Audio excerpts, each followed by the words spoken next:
Here's the bat. Yeah, it's awesome. Yeah. You should take it out and take a couple swings with it. I did one down here. And I thought to myself, if you drop this or throw it or hit something. I meant like actually like hit a ball off the tee. Oh, no. I couldn't. Could I? I've been getting these targeted ads for like these VR headsets where you can like take batting practice. Oh, really? It's being marketed as like a training tool. Okay. And I'm like, I just want to get it just to fuck around. Kim has the Oculus 2, maybe whatever the hell is. I wonder if they have. They do. It's for Okay. Oculus. All right. So it's one of those like because my brother-in-law has one and Caleb was playing like one of the freaking like dancing lightsaber. Yeah. Shit Kim things. has Beat Saber. Yeah. So it's hard. He was playing that and then. It's a good and he workout. kind of nudged me. He's like, we should like look into getting that. I was like, God damn it. Like, no. Well, I don't think you'd actually have to swing a bat because you put your hands in those. Yeah. Well, the way that I've seen is there's actually something that actually goes on a bat. Oh, so you can actually simulate like bat speed and all that stuff of actually swinging something that's that weight. I think would do that. Super cool. Yeah, because my bat speed has slowed down over the years quite a bit. Yeah, I don't know I'm that gearing I up for next anymore. year. No, I'm gearing up to play again next summer. I've been 2 years off because of COVID, and then our team disbanded. But I have to, if I get on a day schedule again, I'm playing ball in the evenings and weekends. Yeah. All right, in 5.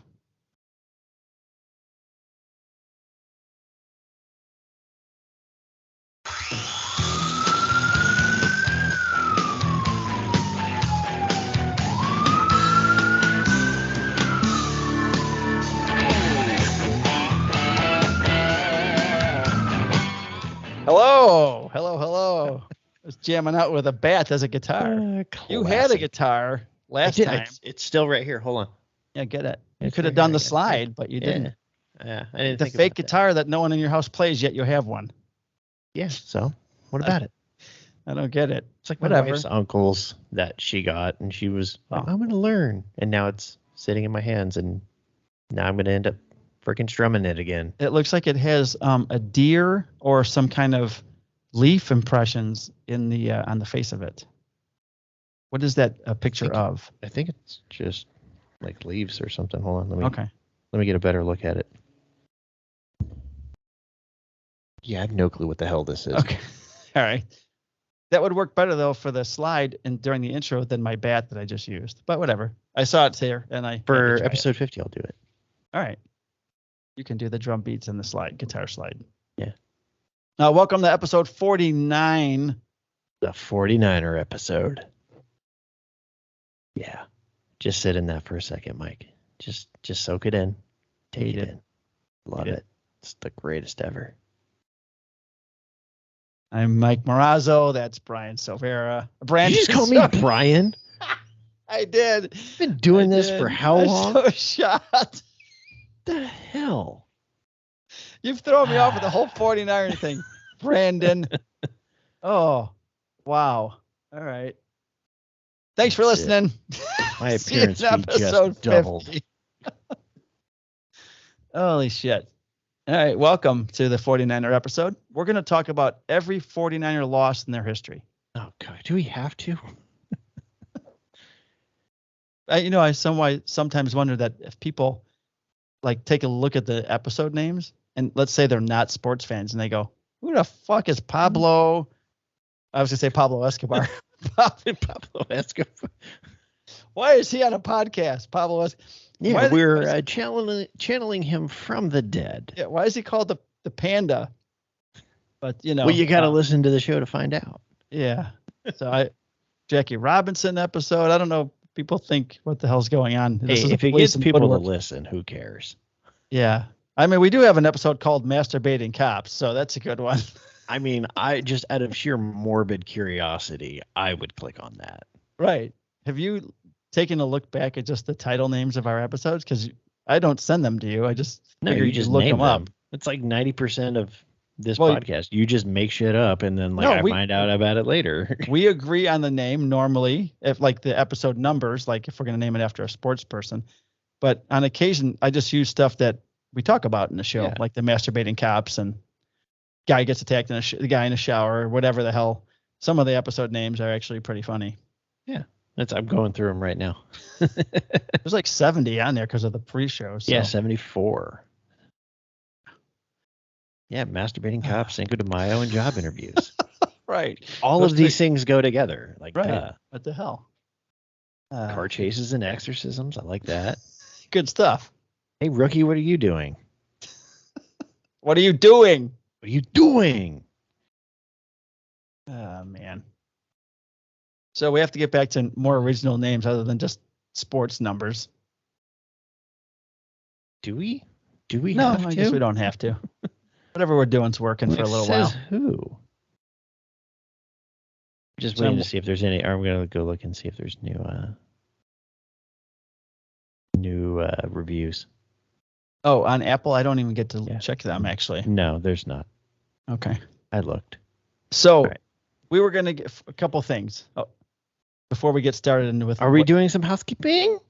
Well, we had mentioned in episode 48, the great 48, that we were going to offer a Driverback system to anybody that wrote in a question. I got like 2 questions. Okay, we got 2 entries. So we'll go over that. Should we flip a coin? That's a good idea. Yes, we will flip a coin because we don't have to put it on the computer and draw a name since there's only 2. Do you have a coin? Because I don't have a coin. I have a wooden coin right behind me. There you go. That'll work. Yeah. Is it the Workbench Con one?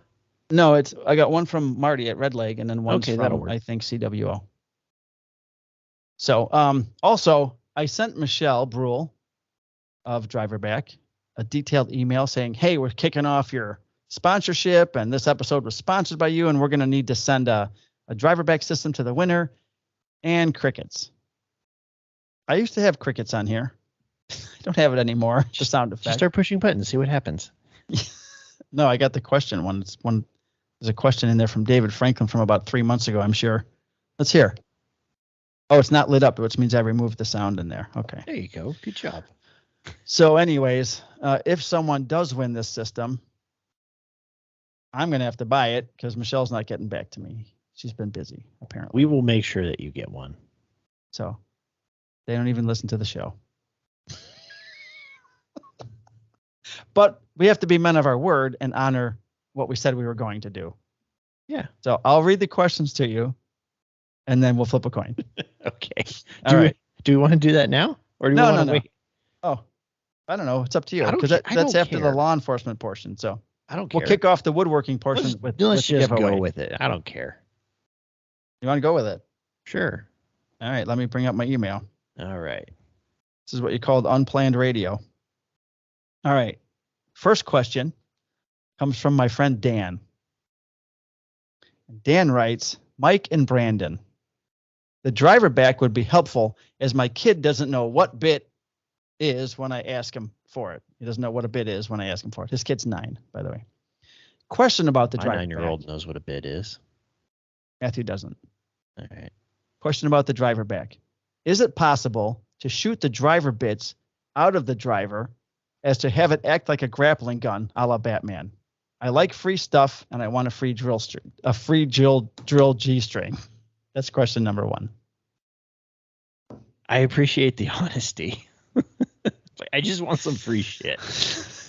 No, it doesn't work as a grappling gun, although I have been able to eject the bit and then it retracts all the way back into its spot on more than one occasion. So good point. The second one. Hey guys, Stan from Long Island here. Hey, I'm a heavy machine operator, Local 102. My question for you wood guys is what kind of fun can I do with all the sawdust that I make doing them woodworking projects? I hate just throwing away or use it to plug me some holes. It seems like such a waste.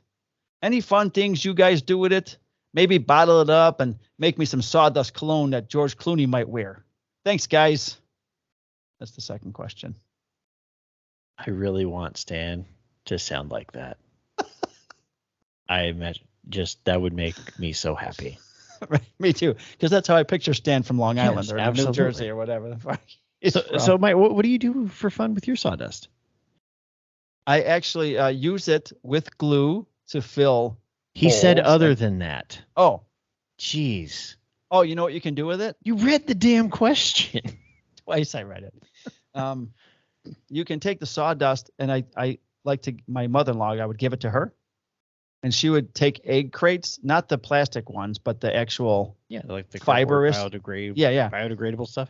And she would fill them with sawdust and wax in each one of those little egg holders, and then cut them individually, and they make fire starters. You just light the whole thing on fire. Okay. Pretty cool. Yeah. So I know you can like use it out in like gardens and stuff. Yeah, you can. I actually give away my big bag of sawdust after my dust collector gets filled. Mm-hmm. I put it on Facebook Marketplace. People come and grab it. They won't pay me for it. Like Jonathan gets up in Wisconsin. Someone pays Jonathan back for his. Like farmers, because he's surrounded by farms. Yeah. So the local people around here, they'll take it for free, but they won't pay me for it. So I just give it away because I don't want to put it in a dumpster. It also can be used basically like baby powder. Prevents chafing. Get out. Try it. It's wonderful. I'm not gonna try I would that. go with the finer stuff instead of like not big, the stuff that has chunks. shards in it. No, I would go with the much finer powders for that one. But you can just throw it down there and it'll absorb all the moisture and leave an interesting smell down there. You can also use it to pick up paint spill and anything you spill on the floor in your shop. Or puke, right? You can do that. It works. Maybe the oil spots on your floor in your garage. I'm sure there are some bedroom applications that you could possibly use that for. I don't know why you would, but I'm sure you could. Because it's handy. I mean, it seems like a very Long Island thing to do. So let me grab this wooden coin, and we'll flip the coin and see who gets one of these driver bit sets that I have to actually purchase and send to them. Okay. Right, who are you rooting for? New Jersey guy. You're rooting for Stan? Stan. Okay. I'm kind of rooting for the guy whose kid doesn't know what the hell a bit is, which I would argue that you're failing as a father. All right. True. Don't take that the wrong way, okay? It's I'm a gonna joke. have to. They're both gonna have to listen to this episode to find out who won. Yeah, because I'm not reaching out to you. All right. This is a wooden coin from Marty at Red Leg Woodshop. Okay. On one side, it's got, this will be the heads, Red Leg Woodshop. Okay. And on the back, which would be the tails, it says, "How did you X America today?" How did you America today? I like that coin. Yeah. So we'll flip this one. Heads will be for Stan, and tails, America, will be for Dan. All right. Stan and Dan. Red Leg. Now let's establish something real quick. You're going to flip it. I'm going to flip it. You're going to catch it. I'm going to try and catch it. And then I'm going to put it on my wrist. Okay. And then raise your hand up so that the camera can see us, so that people know that there is no shenanigans or tomfoolery in this. Right. I'm going to move the mic out of the way, though. Okay. Sounds good. All right. Moving the mic. Flipping the coin. Mike kind of caught it. He landed it on his hand. And the winner is America. Dan. Dan, you are the winner, and you can teach your son all about what a bit is. Bits and stuff. Bits and bits. I'm going to teach him, like, this is a Phillips bit. This is a square bit. This is a star bit. This is a fuck you. He's 9. He's ready to learn. They'll make Dan happy. Now, I have to send Michelle Dan's address. Since she's not answering me, I don't know if I should just buy it and ship it to him. I don't want to ship it to me because then she'll think I'm getting one for myself. At least try. I would say at least I'm going to send reach another out to her, wait a email period of time tonight, and then. All right, thanks, Marty, for the coin. Yeah, and I'm sad that we didn't do this when David sent a question in. Yeah, he would have had a 33% chance of winning. He would have. But So, then we would have had to like get computers involved, and yeah. and we all know what happens when we get computers involved. Nothing good with me. I have a bag of D&D dice. So I've got like 5-sided, 6-sided, 8, 7. Probably have a 3-sided. You have a 3-sided dice? You That's can't a have triangle. a 3-sided die. I don't think that works. No, it's 4 and up. Yeah. So we'll have to do that next time if we have like 20 questions. Like that's ever going to happen. That would be it. I'll use be a sight? I'll use a 20-sided die, and we'll just assign a number to each person, and we'll just roll it, and then we'll have it. Speaking of like many-sided dice. Yes. And rolling, does your patrol team have rules that if you were to violate, you would then be fined, and depending on the degree of the violation, you would have to roll a dice to multiply your fine by? No. So we do. Explain. So, okay. So for example, one of our rules is getting toned on the radio. That's for those of you who don't know. Your dispatcher comes up with your call sign and you don't answer, and they come up again. You don't answer, and usually they give it 3 strikes and you're out, and they do it the 3rd time. You still don't answer, and then you hear, "Unit standby for the tone." Oh. And then you just hear your call sign on repeat. Over and over until you answer? Until you answer. Wow, that's pretty high tech. So if you missed that, that is, it's called Kangaroo court? It's called a buck fund. So Okay. it's the initial fine is $1, and then if it's a severe enough crime, such as getting toned, you then roll a 20-sided die And multiply. that by your fine number. Okay. And then we put it all into a pot, and at the end of the shift, we have a good party. End of the shift year? Yes. So end of our year-long shift. So we collect it over the course of the year. But we only have 4 guys on our shift. You gotta we do might it. have $12 in that fund by the time it's over. I've seen 4-person teams come up with like thousands of dollars. But Here's what happens. You got to get pretty ruthless. Here's what happens in our department if we do that now. 7:58. I don't answer. 7:58. I don't answer. My phone goes off in 2 seconds. They're calling you on the radio because the next guy doesn't want to get screwed and have to take a call for you. So he's going to call you on your phone first to make sure you actually answer the radio. Yeah. And then well, it's sometimes, especially on midnights, you'll hear like, "All right, you just stand by for the tone." Then you hear the sergeant come up and just be like, "I'll call him." Right. Don't tone it out. We don't need this. So did that happen to you this week while you were at work? No, I didn't get toned. But we also have a rule because one of the teams, we have it for both teams on the channel. We contribute to the same fund. So one of the teams is an FTO team, one of the teams is not. So we have a rule that we have established that a recruit cannot cause a fine. Because I will let a recruit get toned because I think it's part of the learning process. Right. But I have been fined for not putting myself as arrived on the call. Either on the computer or you call 1023. Well, we call 1097. Okay. So, but yes, I didn't mark myself as arrived. I was still showing en route. I don't touch the computer. I just call in on the radio. Yeah. Okay. So I thought about disputing it, but because I had the recruit and her job was to work the radio for the day. Right. It's her fault. But she was still in limbo phase, so I was still ultimately the one in control. So I paid my buck. Because if I had taken it to court and lost, double the fine. And I paid $2. We don't have enough people to monitor the progress of those fines, if you know what I mean, because our dispatch isn't going to be involved. Well, no. You designate one person on the patrol team. That's the treasurer. So like, there's but one what if guy they're on our off team for a week on vacation? Well, then you guys got to figure out. He has to designate someone that collects the fines. Okay. I like the idea.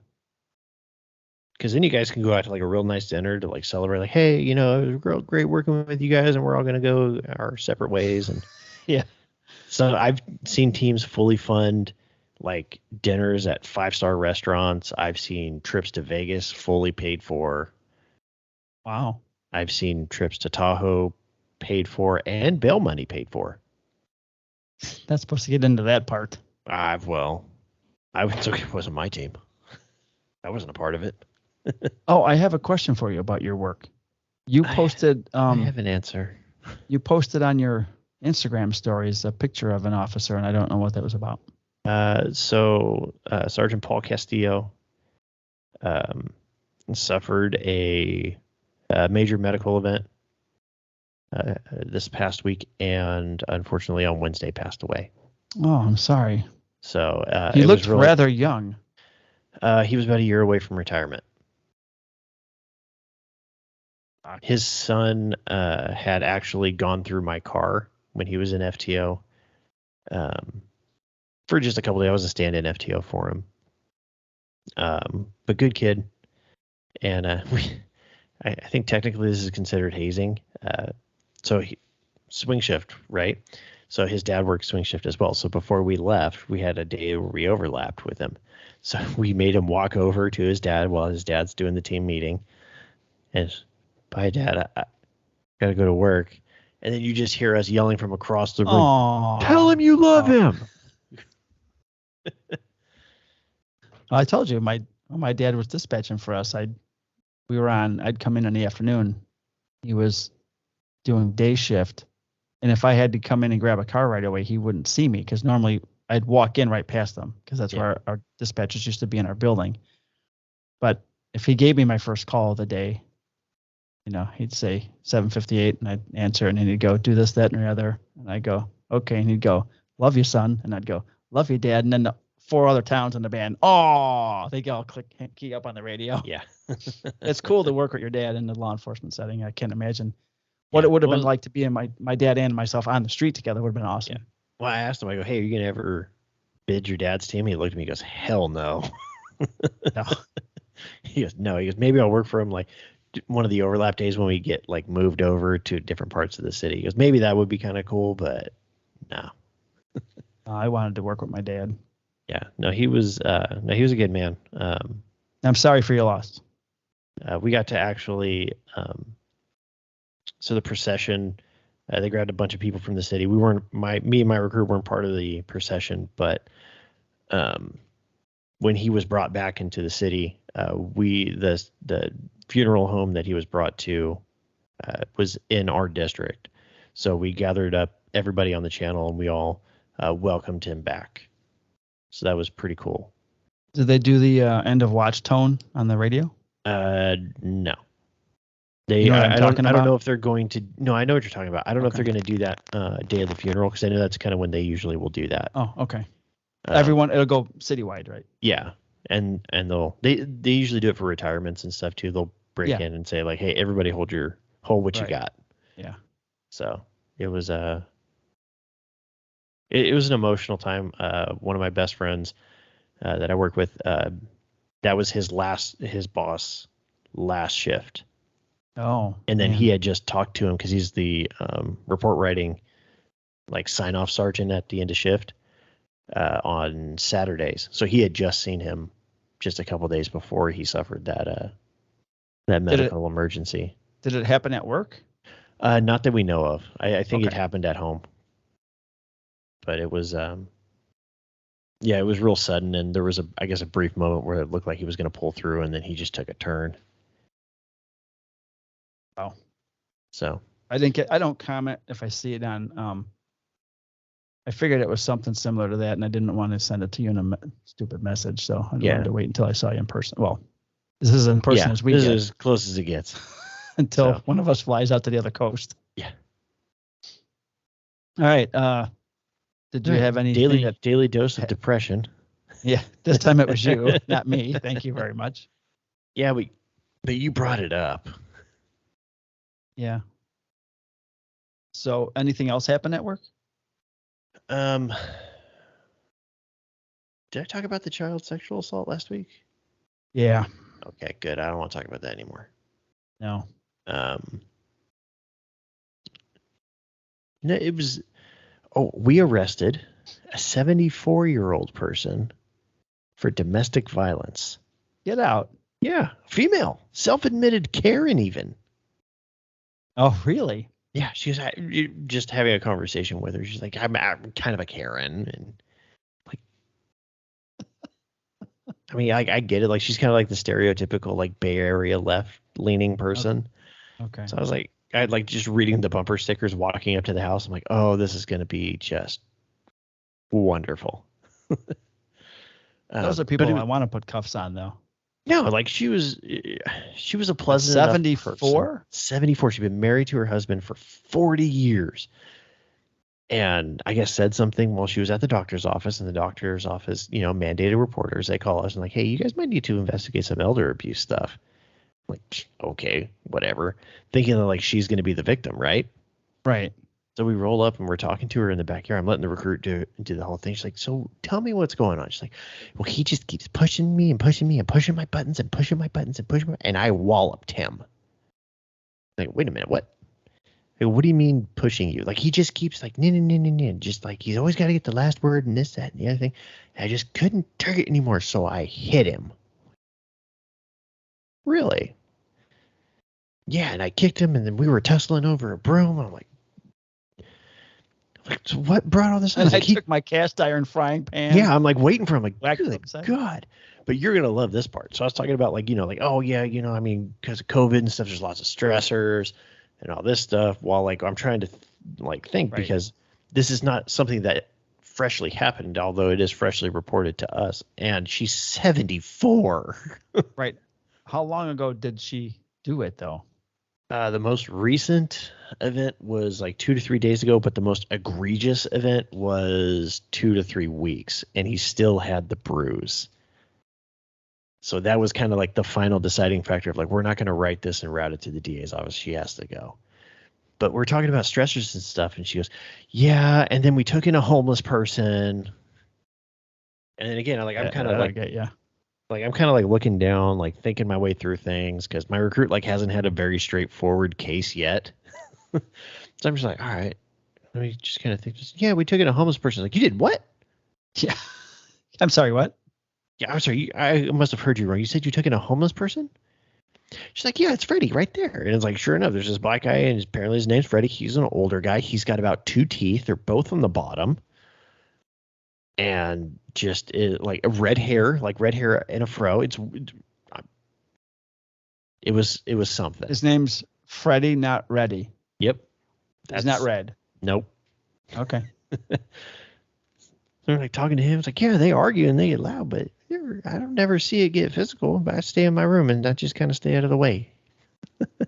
Like, all right, and use Freddie. the shower a bit because I hadn't had one for a few years. Yeah, no, he was well bathed and everything was great. He was the cleanest homeless guy I'd ever met. Because he was no longer homeless. Yeah, that's true. Valid point. He's waiting for them to die. He's going to take that home. Well, he's like as old as they are. Oh, jeez. It's a race to the grave. Yeah, so like we're talking to the husband. I'm like, hey, so like what happened? He's like, yeah. And he corroborates everything. Yeah, she like kicked me on the inner thigh. I'm like, all right, well, I know that's kind of a sensitive area, but do you think you could go look and see if there's a bruise, and if there is, like put on some shorts just so that we can see it and take a picture of it. He's like, okay. And like, he has no clue where this is going. And he shows us, sure enough, he's got a big old bruise on his leg. I'm like, that's like 3 weeks old. Wow. It's like, yeah. They bruise easily. I know. But I was like, all right. You could have just flicked them like that and got a bruise. Yeah, well, it was funny because I was talking to her. I go, look, I understand we get mad with each other. And it was like talking to my 2-year-old. But that doesn't mean that we can put our hands on people, okay? We keep our hands to ourselves. It's like, I know, he just gets under my skin. I'm like, okay. I'm like, well, you're going to be really pissed off. Please place your hands behind your back. Because what you've just, dude, this is the most talking I've ever done before putting handcuffs on somebody. Like, look, lady, what you've described to me is domestic violence. And he has a visible injury, so that makes it a felony. So you're going to go to jail. No bond, right? No, she had to see the judge. Until she sees a judge. Yeah. So, and she's like, you bagged your first elderly person. Can I? Congratulations. Oh, no, dude, I've arrested tons of old people. I don't care. Oh, fuck them. That's nice. She's like, can I bring a book? I'm like, no.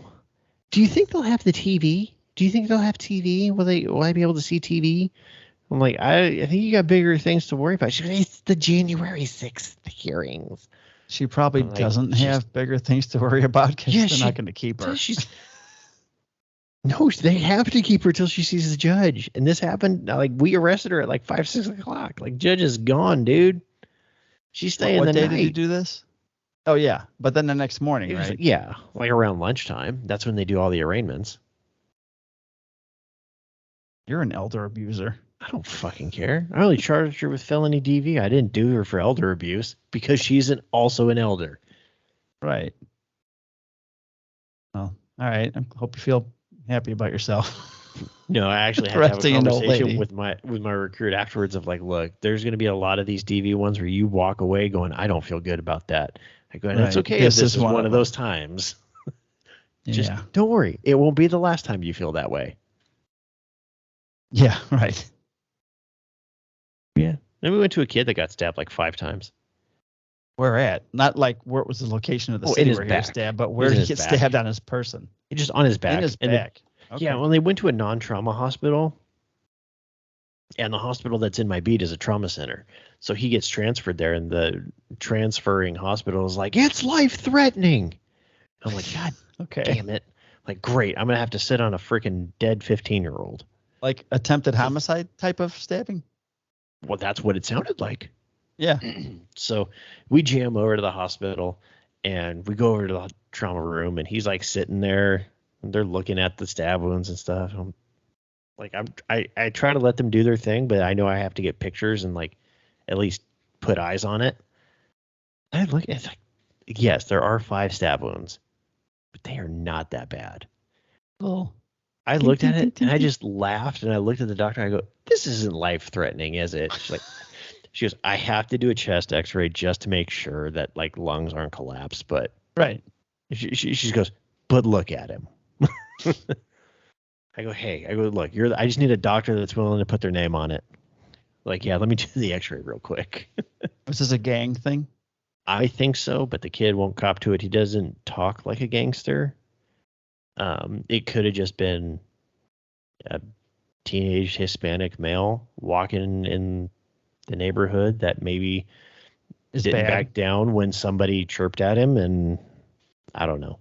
And they took a pen and they went 5 times. Apparently they didn't say anything to him. I'm like, bullshit. Like, so just silently, randomly, 3 dudes ran up to you, stabbed you 5 times, and ran away. Right. I look at him, I go, do you think I'm stupid? Nice. I was born at night, but not last night. But it wasn't last night. I go, you think I'm stupid? I looked at Mom, I go, will you talk to him? It was Charlie Day stabbing Kevin Spacey with his needle at chest. That was pretty much my week. Yeah, nothing too exciting. I had to talk to some homeless people with the recruit. She's looking for dope. Didn't find any. No dope on homeless people? That was the weird thing. Surprised the hell out of me. So the search continues. So Mike, how was your week? I know usually I'm tripping all over it. Like now I'm out looking for them. Like, what the hell? Yeah, now you can't find any. It was pretty good. Thursday when we came in, I only worked Thursday because I had Wednesday job interview. Oh, how'd that go? I'll get to that later. Ooh, that bad. I don't know. So, Thursday, I told you that our 2 new recruits are females. Yes. All right. So I come into work Thursday, and I always get to work about 45 minutes early. And then the first thing I do when I get to work, after I walk downstairs to the locker room and take off my gun, is go take a shit before I even get on the clock. So I'm good to go until like 1 a.m. So I walk downstairs and I'm walking to my locker, and we have 2 bathrooms downstairs, and they're off to my left. And they're one right in front of another. And I hear a noise in one of the 2 bathrooms, and I look over there and I see these 2 in the bathroom, and I go, oh man, because I got to go to the bathroom first of all. I gotta take a shit. So I put my stuff away, and I come over by them, and I'm like, hey, you must be the two new girls. Yeah. Hey, I introduce myself. Welcome to the family. Oh, thank you. And they're putting their makeup on. Here we go. Cops putting makeup on. Not used to that. I would say female cops do wear makeup. Yeah, I know. I worked with some great ones over in my last department. So I go into the bathroom that's right next to theirs. Okay, so the sinks face each other on the same wall. The toilets face each other on the same wall. We've got, I don't know if it's ceiling tile on this. I don't know if we have concrete walls, but I think the ceilings aren't very like soundproof. A drop ceiling. Yeah, maybe. I have to look. But my first thought is, I can't go to the bathroom right here with these two in this room right next to me. No, it was me. What? They're gonna know that I poop. It's gonna be making noises and who knows what else kind of scents are gonna be coming out of here. So I wash my hands and walk back out. Like, God damn it. So I get ready and I go upstairs, and the other shift, the day shift's there, you know. And I'm like, these fucking new girls are already fucking up my schedule. Like, what do you mean? I go, I can't take a shit with them right next door in the bathroom getting ready. They all started laughing. I'm like, God damn it. So they swarm in, and our lead police and fire commissioner has been doing the job for 33 years. So he made a point of saying, before he swore them in, this is the first time in his history that he's swearing in a single police officer, let alone two females. This is like a historic event in my town. I don't even know when the last female full-time officer worked in my department. I can't find it anywhere. So they actually don't start the academy till August 29th. Wow. And they'll be, I said, so what schedule are you going to be on? Because there's two of them. Excuse me, I hit my mic. They should be split up, in my opinion, and we talked about this as FTOs. So apparently they're going to come in 9 to 5 and do like bullshit stuff instead of using the next 5 weeks as training, learning our software system and reporting system and all that other stuff, that maybe even sitting in a car, and even though they don't have body armor and stuff, but at least someone taking them in a car every day to learn the town. Hopefully that leadership figures it out that this is what we should be doing. My chief, I guess, had said we should have them do this, which is not like a police related thing. And I'm like, one of the guys said, they're going to fucking quit before they even start the academy if he does that kind of shit. So we want them to do police stuff and learn some of the job before they go to the academy. They should be doing some ride-alongs and probably like maybe like here and there, like just like main lobby reports that people come in to report like bullshit stuff that isn't at least sitting anywhere. With the officer when they're taking those reports. So there's a number of reports that they could take if they were, you know, like say a CSO. Like you, we don't have those. So well, I know, but I'm saying like non-sworn personnel can take crime reports. It just has to fall within certain parameters. Like you can't have suspect information or anything like that. So if it's like a cold burglary or something like that, they wouldn't broke even into my car. Really? Right. They would have to sit him with an FTO so you can see how to do that, because they don't know this. You know what I mean? What to ask and you can how to start the training process now. They should actually be sitting with an FTO at least during half the day. So hopefully I disagree with you on one thing. I don't think they should be split up. I think they should do this together. So like right now on my team, we have one recruit. On most of the other teams, there's at least two. There is something valuable in them having a peer that is on the same brand level, new, same struggling schedule, through it together, bouncing ideas and learning that collaborative process that you and I know to work their way through a call instead of just defaulting to the senior officers that are there going like, what do I do, motherfucker? So there is something to that. Depending on what they let them do in these next 5 weeks, if it wasn't going to be anything of major importance for the police department, then 1 on 3 to 11s, 1 on 7 to 3. Yeah, well, no, I think that when they go through the FTO program with you guys, like once they finish the academy, I think they're going to be split up. They should be. See, and I think that does them a disservice. Split up. Because we can't. Here's another thing we're going to have a problem with. Well, by the time they're out, but we're going to face this problem real soon. We have our rookie who's going to be shadowing in like 2 weeks. Then we're going to there's another rookie that's on day shift right now. In late August, he's coming to nights. So we'll have him. There's 2 guys graduating the academy in about 4 weeks. They're going to get released. At one point, we're going to have 3 rookies on a shift. Because remember, they work Tuesday through Saturday, both on days or both on nights. Every day, they work. And it's going to be hard for them to get the call volume they need. Like right now, when we only have 1 rookie, he takes every call. He gets to see a plethora of calls, right? When you have 3 rookies, we're going to be fighting for calls, to take the calls, because this guy's going to go on 1 call. This guy's going to go on another call, but he should have went on this call if he was by himself. He should have stacked them. You know what I mean? They're not going to get the experience and the call volume.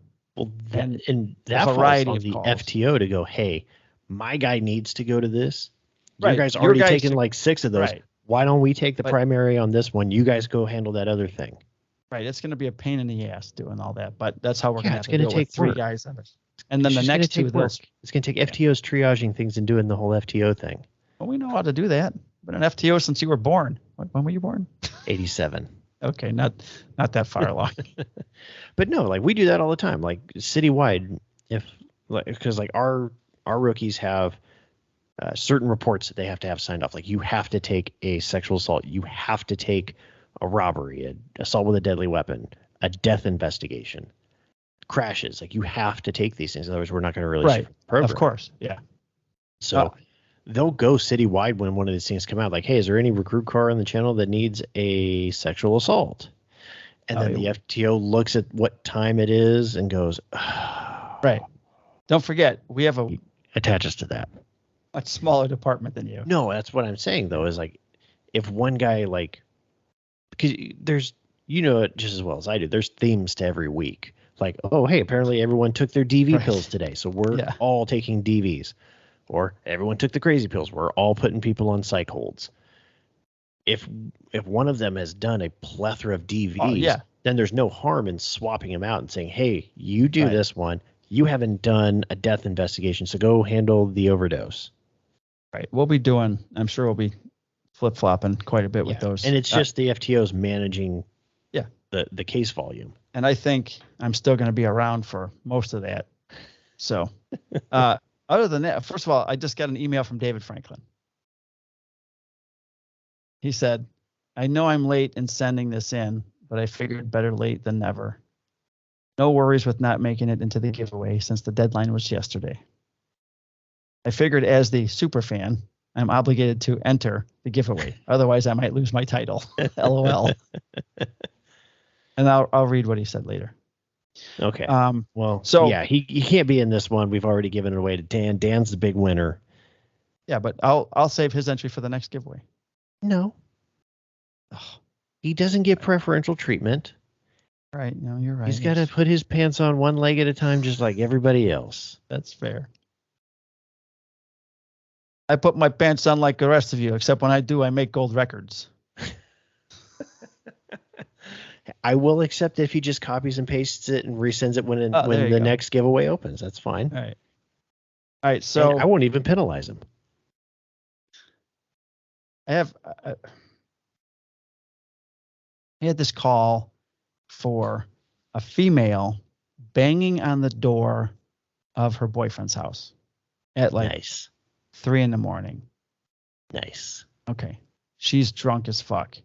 We get there. The car's running in the driveway. She's at the back door. She's pounding something fierce. Yes, she is. I got to go back there, and I'm like yelling. Hey, she broke the window on the door. Far out. Screen door. She's bleeding from her hand. Of course. We grab her, and I put her in she's yelling and screaming. I throw her in the squad, and I go to the door of the house. Nothing.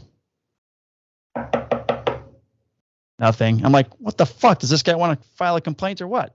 Because he's yelling on the phone to dispatchers that this woman's breaking the window on. He wants this chick taken away. She's breaking a window on his window. So we're knocking on the door. He's not answering the fucking door. So I'm like, dispatch, call this guy. Let her out. Tell him we're here. Right. So, he doesn't want to talk to the police. I have her. She's bleeding. She admitted to breaking the window. Does he want to sign complaints? Let me ask him. No, he doesn't want to sign complaints. Cool. I'm going to let her out of the car and drive away now. I'm like, okay. So I open the door and say, get the fuck out of the car. Go away. You can't drive. I'm going to be sitting right down the street. Get a ride and leave. He doesn't want you here. And she's like, oh, but I love him. She's 24. He don't love you. He's a 38-year-old felon. 24. God, it's just 38. 38-year-old fat fuck felon. It's just the perfect love story. That was so disgusting.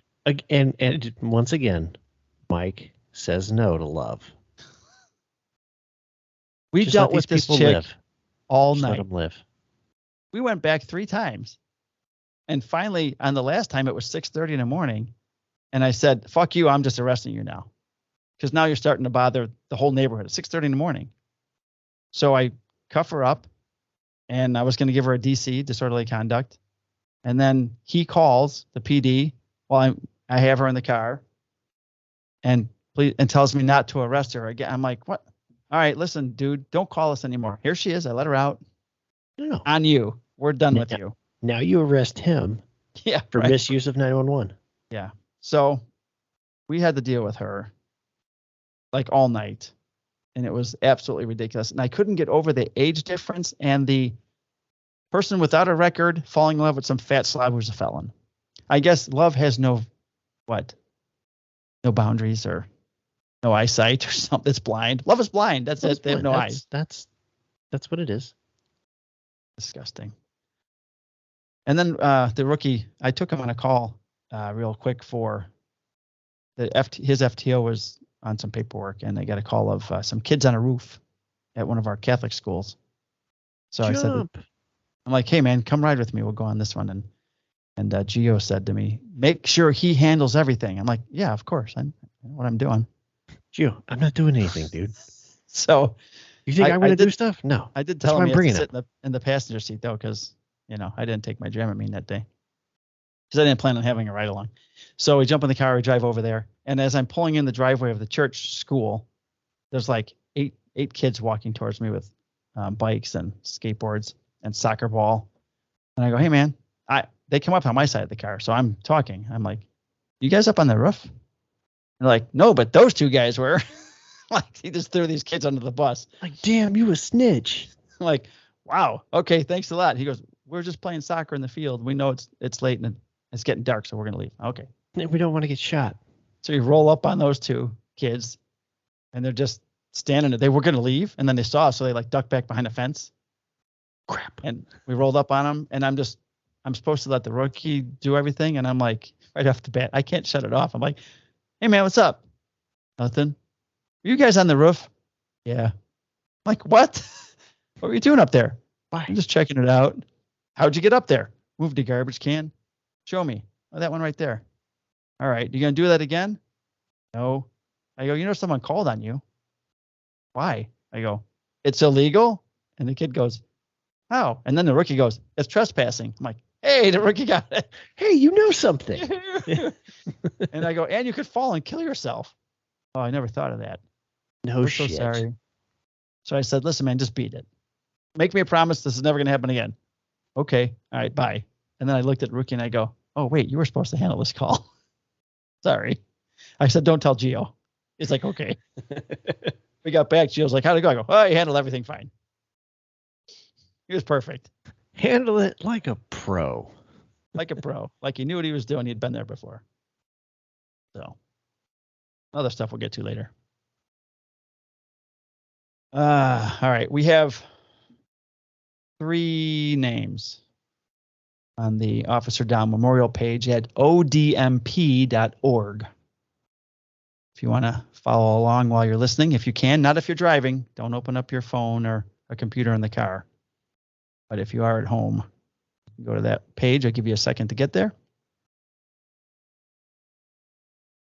He's giving you a second because he's got to pull it up.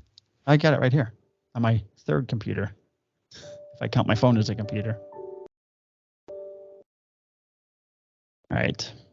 North Kansas State Police Department in Missouri, police officer Daniel Vasquez, whose end of watch was Tuesday, July 19th, 2022 from gunfire.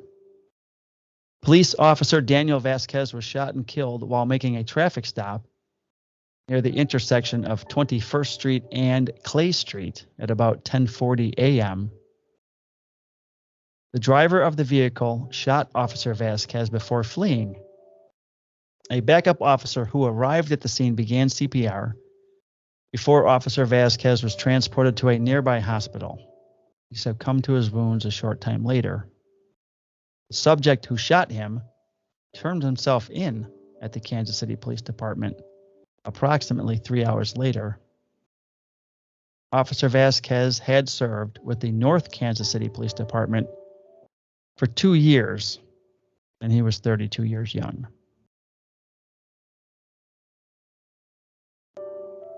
Edmond Police Department in Oklahoma, Sergeant Christopher James Nelson, end of watch was Tuesday, July 19th, 2022 from an automobile crash. Sergeant C.J. Nelson was killed when his police motorcycle was struck by a utility truck on Broadway Extension at Comfort Drive at about 3 p.m. The utility truck was driving northbound at a high rate of speed when it struck Sergeant Nelson's motorcycle and several vehicles that were stopped at the light. Sergeant Nelson was transported to the OU Medical Center, where he succumbed to his injuries. The driver of the truck was charged with manslaughter and second-degree murder. Sergeant Nelson was 1 day shy of his 13-year anniversary. The Edmond Police Department and previously served with the Honolulu Police Department for 2 years. He is survived by his wife, daughter, and son. He was 38 years old.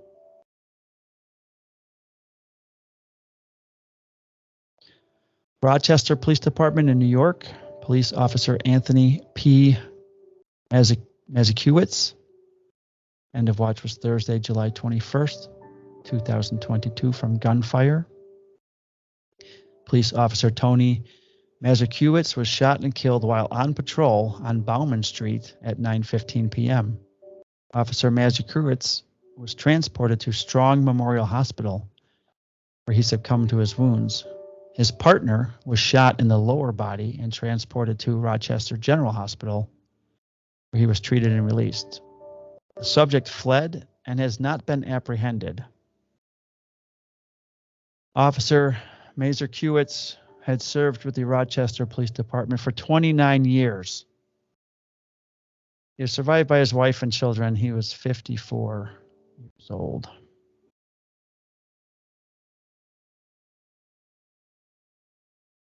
Damn.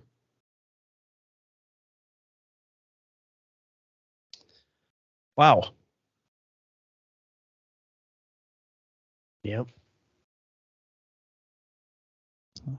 Second here to gather my composure. All right.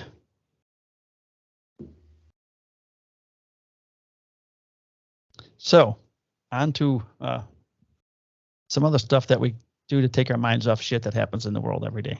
On to making. Make something.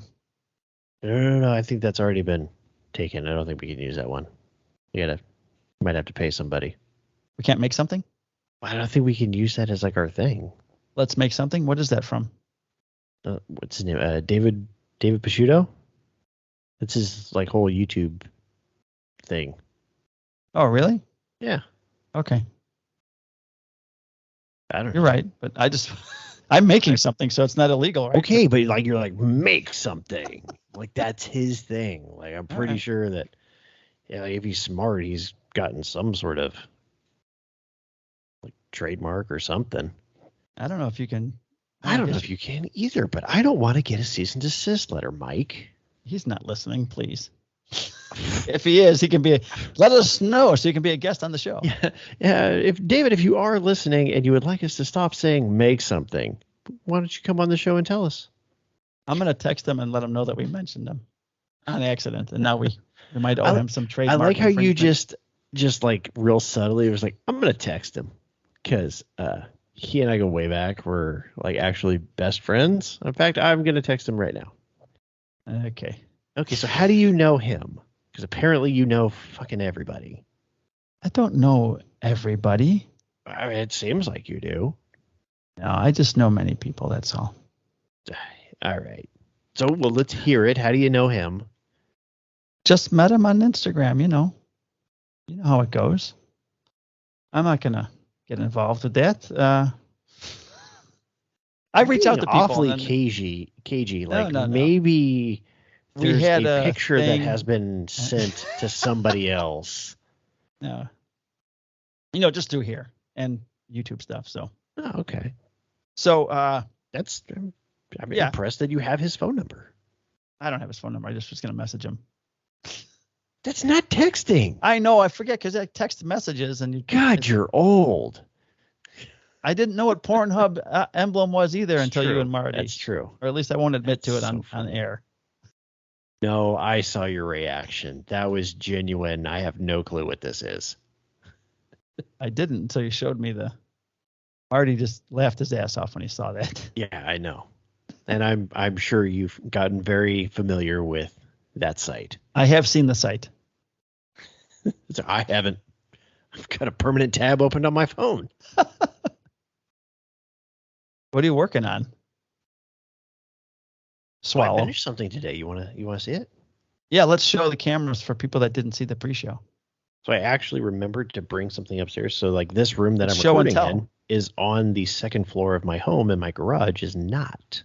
So unlike Mike, I don't like just spontaneously leave the camera unless I really have to pee. Little peek behind the curtain for those of you who see me take off every now and then. But no, I've been like super into signs lately, and they're actually really fun to make. Yeah, I love making signs. So I made a law enforcement themed one that initially I wasn't sure if I was going to sell it or hang it up in my house. I think this one's going to get hung up in the house, but it's going to also be listed on Etsy. Yeah. So it's hold it like this, right? Yeah, I'm trying to, but I got a freaking microphone, so I'm going to have to move it. And Mike, you're going to have to do all the talking. All right, I can do that. So this is a rather maybe 20 by 10. I'll say 18 and an 8. 11 and a half. Oh, 18 and an eighth. Specific. I did not do like exact measurements. This is all out of scrap wood that I had laying around. Okay. But each line is 18 and an eighth by 3 and an eighth. Okay. So it's a black line and then a blue line and then a black line. So on the top black line, it says, "Whom shall I send?" ? And "Who will go for us?" ? So the whom shall I send is in the upper left-hand corner, and then below it, off to the right, it says, "And who will go for us?" ? And then the middle of the blue line, it says, "Here I am, period, send me, period." And then below that on the bottom black line, Isaiah 6:8. It's very cool, dude. It's a good use of some scrap wood for sure. Yeah, I thought it was something. I mean, it's one of the many Bible verses that our profession uses, right? Because a lot of us do kind of feel that this is more than just a job. I think it's the only way that we can continue to do this job is that you have to also feel that it's a calling. Right. So a lot of us will reflect on some Bible verses, right? This is one of them. There's another one, was "Blessed are the peacemakers." So that just this one is the one that has really stuck with me because I'm kind of one of those people. Well, if I'm not going to do it, then I mean, the who is, right? So right. I like this one. I think it represents a lot of us right now that are still standing up and saying, "Here I am, send me, I'll go." Can you send me a picture of that, and maybe I can then put it up on the whole screen? You know, later on, just put your phone over it, take a full image of it, or just a good picture, send it to me. I'll crop it, and then I'll put it up on the YouTube. I just send you the picture I already have of it. You tell me if it's a good one or not. All right. But no, I was working on that. My neighbor that I built the bookcase for, she the kids were all outside playing. She came over and she's like, hey, I have this like chunk of wood that I was wondering if you could like kind of cut up for me, because they don't have like a bunch of power tools and stuff like that. Yeah. And I've told them like, hey, if you guys ever need anything, just let me know. I was like, yeah, sure, absolutely. And I go, actually, I have some time right now. Why don't I just do that? She goes, oh no, I know you're busy. I go, no, it's fine. So she goes and she picks up a small log of like firewood. Like she has it in her firewood pile. She's like, yeah. So she's like thinking like kind of like just like essentially cutting cookies. Yeah, essentially cutting cookies off of that. Okay. So I asked her, I'm like, are you like, what do you want? How do you want me to cut this? She's like, do you want it like cookie, like these little circles, or do you want me to like cut it down the log and split it? She's like, no, just like the circle things. Okay, cool. So I take it back over to my garage and I start looking at all my saws. I'm like, how the fuck am I gonna cut this? Do you have a bandsaw? I do. It's not. It was the log was too big, because that's what I started going to. I was like, I'll just use the bandsaw. Yeah. And then I looked at the bandsaw. I go, I'm not going to use the bandsaw. Wow. So I look at Annie, because her friend wanted her to make her a couple of signs, and she was fiddling around trying to figure stuff out. And I looked at her. I go, how the hell am I going to cut this? She looks and she goes, you have a chainsaw. Yeah. First thing you should use is a chainsaw. Yeah. So then it turned into a whole back and forth with there's a particular part of a Limp Bizkit song called Break Stuff where he just says a chainsaw in the background. He's like, what? A chainsaw. What? A mother effing chainsaw. So that we had that back and forth for a little bit. So anyway, I got the chainsaw. I cut a couple cookies off for him. Did you? Now, I haven't cut cookies with a chainsaw. Is it easy to keep them somewhat the same thickness is my question. Where it doesn't like you're not going off on an angle. You know what I mean? No, it actually helped. Like, so I clamped it down to some sawhorses, and then I just kind of used, like, kind of eyeballed it a little bit and was able to keep it pretty straight going straight down. Oh, that's cool. So the thicknesses, I would say that they are within a quarter of an inch from the top to the bottom.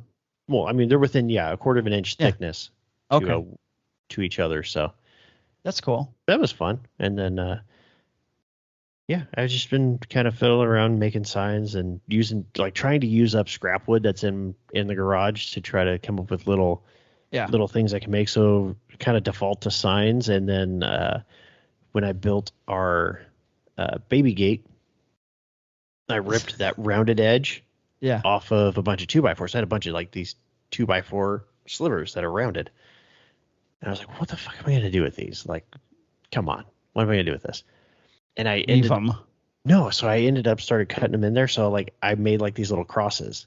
Okay. So basically I'm going to list them tomorrow. I've decided that tomorrow I'm listing all the signs on Etsy. Cool. So little inside thing for you guys. If you order one of the Bible verse signs, that will come with a free cross. Glued to it or separate? No, separate. That you can hang up or you can fucking burn it. I don't care what you do with it, but I'm going to give you a free cross. I'm going to give you some scraps. Shut up. I'm going to give you a bunch of garbage that I made look pretty. I can't get rid of it myself. I'm going to send it to you. That's cool. I have a disorder, okay? Yeah, you do. So, no, it's been fun to do. I'm gonna have I did one where I practiced like cutting out like a little channel for or a half lap to join them together. It did not turn out pretty. No. There's gonna need to be some sanding done to make that flat. Yeah. Okay. You can't just take all of these things are like super thin. So it was one of the things of like I probably shouldn't do this. Yeah, that sounds dangerous. But I'm going to do it anyways. All right. So that was fun. Cool. Lets me practice different techniques and stuff Yeah, too. that's what we're supposed to be doing, right? I don't know what we're supposed to be doing. I just do what I want. It's supposed to be testing ourselves, Am I? pushing I thought I was supposed ourselves. to be doing this to like relax and so I don't have a heart attack the day after I retire. So all that stress I had making that island was bad. Yeah. More stressed out at home than at work. That's the thing, dude. Like I've had recently like a bunch of people like start reaching out. Like my little sister who is moving off to college asked me to make her these. They're described as like propagation stations. I don't know what that means. Yeah, me neither. But it's basically a test tube in a piece of wood with a plant that you can hang from the wall. And like, I'm like, all right, cool. He's like, you tell me how much it is. I'm like, I'm not going to charge you. You're my fucking sister. Okay. Plus Like maybe if you pay for, no, they're actually going to be pretty big. She's like, her and her roommate want like 6 of them. Okay. So I was like, yeah, sure. I'll make those. I don't care. She's like, just tell me how much. I'm like, whatever shipping is, you pay for shipping and we'll call it good. But like, we have another friend that wants me to make him a charcuterie board, and like we haven't discussed price at all. And I'm just happy to be doing stuff. Like I don't care about yes, I would love for this to pay for itself and to maybe make a little bit extra so that I can a little walking around money. But it was kind of refreshing to just think about just making something, right? And not worrying about like, am I pricing this correctly? And just the stress that goes into that. So it's been really nice to like just be creative and make a sign without any thought of like, how much do I have to charge you for this to be worth my while and all that. So it's been really nice the last like good kind of like not 2 weeks now, just this last week of working out there and just doing stuff for me rather than like, I have to try to turn a profit on this and try to make this more business like it's not what it is. Just want to do it for fun. Yeah, that's the whole. I mean, and I know you kind of have like a similar thing. Like I did this. I started doing this more and more and more and turned my entire garage into a wood shop to decompress. Right. Because it relaxed me. It helped me sort through the traumatic things that we see every day, and particularly 2020. So I didn't, when I started, I didn't think about money. I didn't think about like, I got to make sure that my margins are this on a flag versus that and all this other stuff. And I wanted, I care about how I want to make hand cut dovetails. I have to do hand cut dovetails on everything. And like, I did kind of get caught up in like, I want to work with just hardwoods and I want to learn how to do this. I want to get a domino. I want to do all this other shit that honestly just doesn't fucking matter. I just want to go out there and make stuff, make something cool. Right. So I kind of the last day or two, I kind of got re-energized to just go out there. Like I'm basically going to charge what I want. And if people want it, cool. And if they don't, cool. I got stuff I made. Yeah. Because I was getting stressed. I'm like, I got to do vendor shows. I got to do this. Like, maybe should I do a website or should I just keep doing with Etsy? Like, Etsy's fine. Fuck it, dude. I don't have to make sure that I sell X amount of units to be able to pay for the website each year. I just pay Etsy their little fee. They do free advertising for me occasionally. Yeah. Yeah. You can also, if you wanted to buy. Yeah. If I want to pay Etsy for it, but I don't want to pay for it. I want to just have a place where people can go and go, oh, wow, that's cool shit. I'd like to buy that. And then I send them some of that shit. Right. Not literal shit. Like if you want shit, I'll shit in a box and I'll send it to you. You just let me know. I'll even market guaranteed. I'll leave it. If you would prefer like a Mexican food shit, I'll give you a Mexican food. You want a Thai food one? I'll go eat Thai food. I don't care. You tell me what kind of food. You tell me what kind of shit you want in the box, and I'll put it in the box for you. All right. I know we've kind of gone off the rails, but that's where I've been at. All right, good. So now that you lost your big vanity, what are you working on? Island.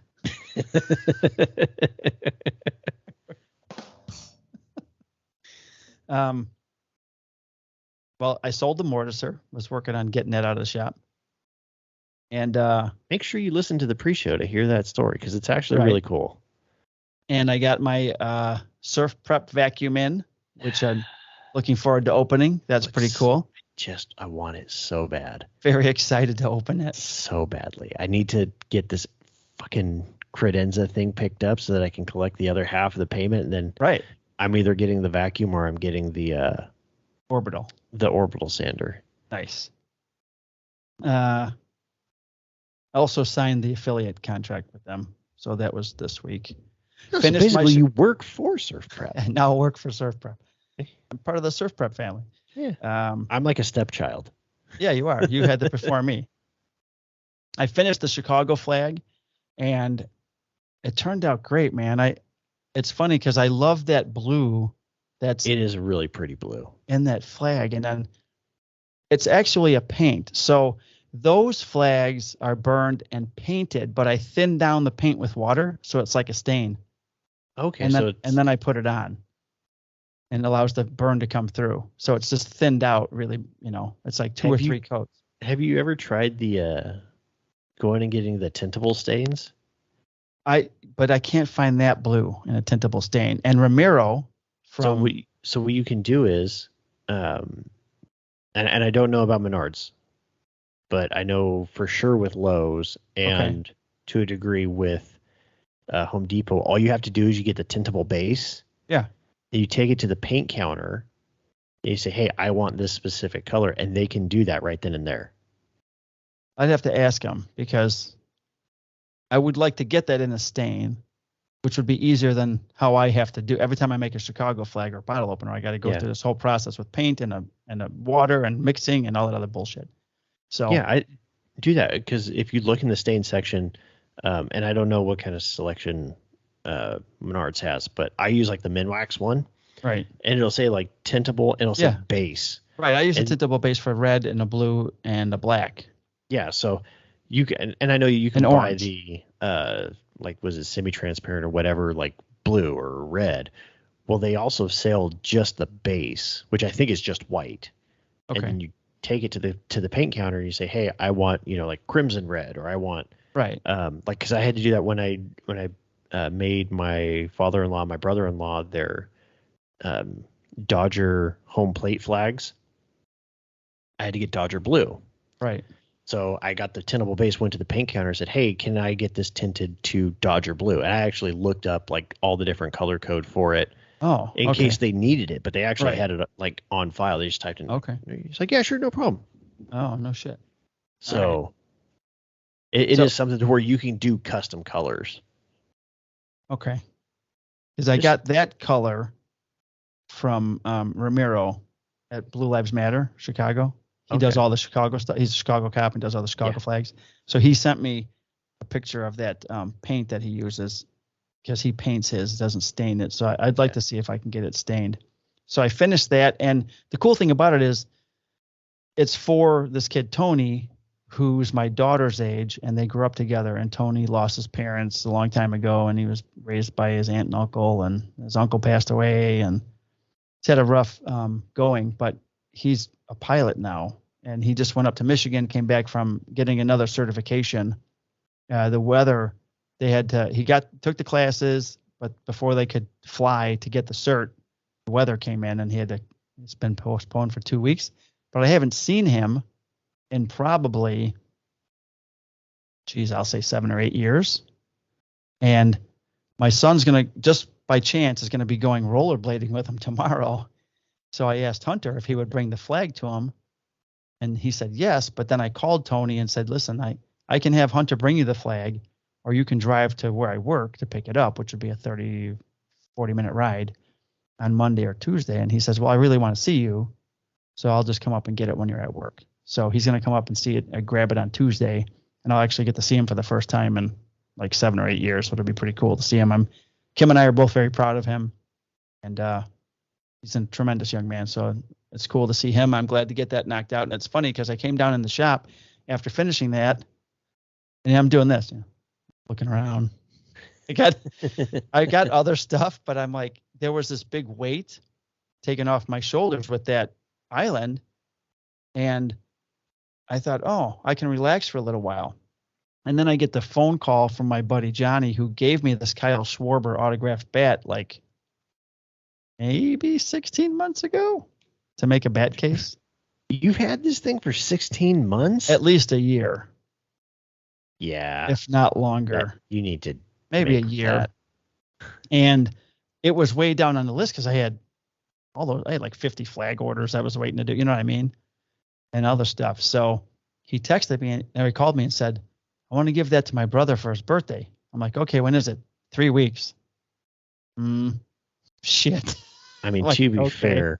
No, I know. You had a year. I can't argue and say anything. So I had to order Louisville Slugger Museum online. They make these clear acrylic bat holders. I think I told you about them. I ordered a set. And then I went to a little box I've had for like 10 years that I got mine in.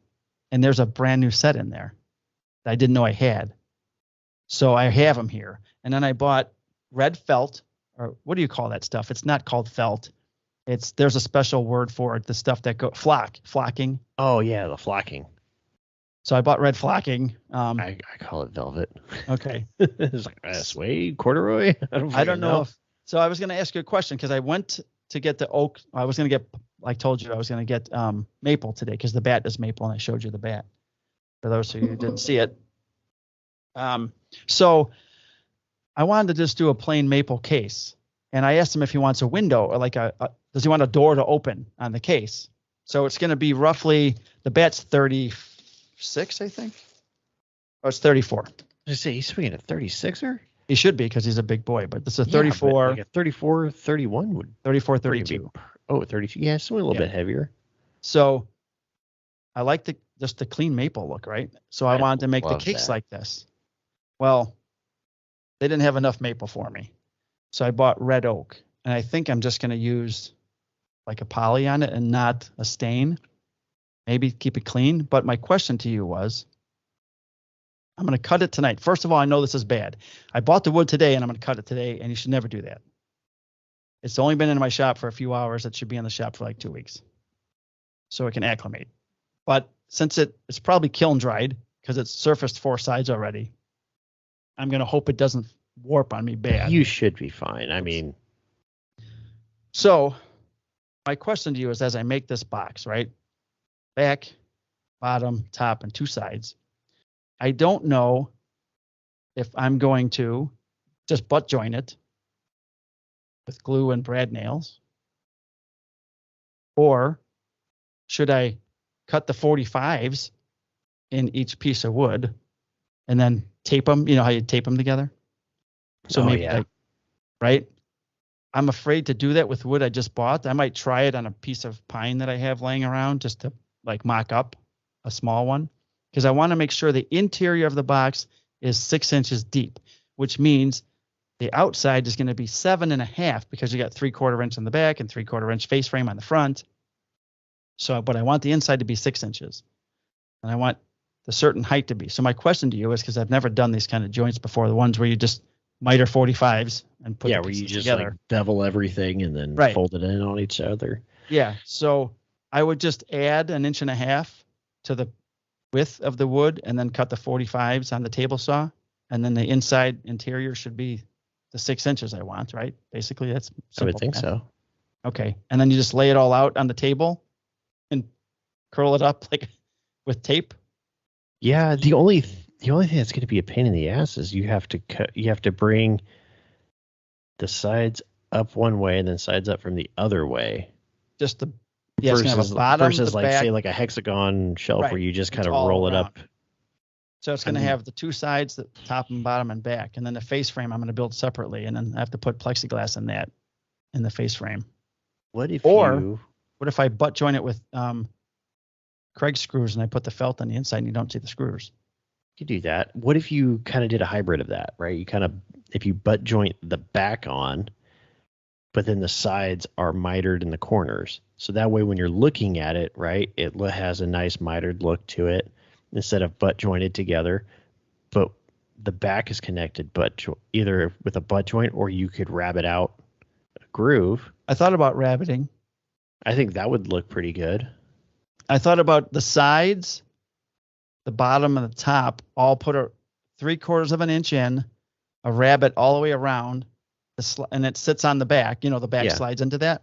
And then I have he wants it to be able to hang on the wall, so I have to put a French cleat on the back. Mm-hmm. So that would allow the French cleat to sit recessed inside the back of it. Yeah, and then I think that would work pretty hang well. it. So, but that would be butt joints though, right? Well, just the back. So if you did, right? So you think of it in two pieces, right? You have your walls, right? Right. If you miter those together. Oh, okay. Like the octagon thing. Then you do the rabbet around the back, and then your back plate sits in that. Oh, so it'll be recessed into the back. Yes. But then you need a little bit on each side. You wouldn't. You just rabbet the 3/4 of an inch in from the end of the piece of wood. Yeah. You just wrap like a 3/4 inch groove. Right, and it drops down in. And it drops right in there. It sits flush with everything else. Yeah. And then you can just nail it and do the glue alone would be fine. It would give you plenty of strength because that's not going to be like insanely heavy. Like the box is going to be heavier than the bat. Yeah, and the box is going to be oak. So yeah, 30...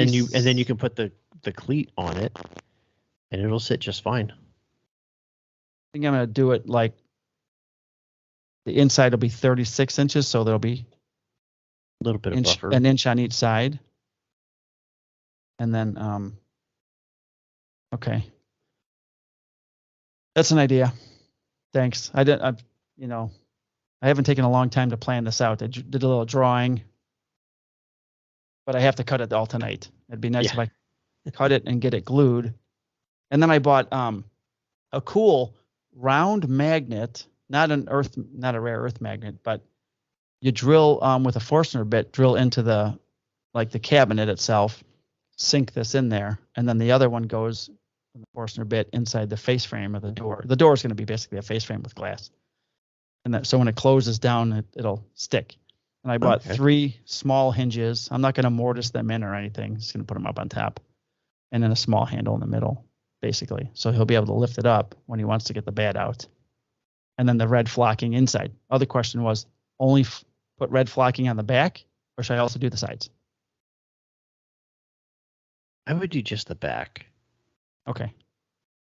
And then you could even put like a little LED strip on the top. I thought about that. If you want to get like super fancy and like apologize for taking a year and a half. I know. I don't even know what I'm going to charge them for this yet, because like the materials alone, probably around $200 just for the wood and the bat holders and the hinges and all the other bullshit. So I don't know how much I'm going to charge them.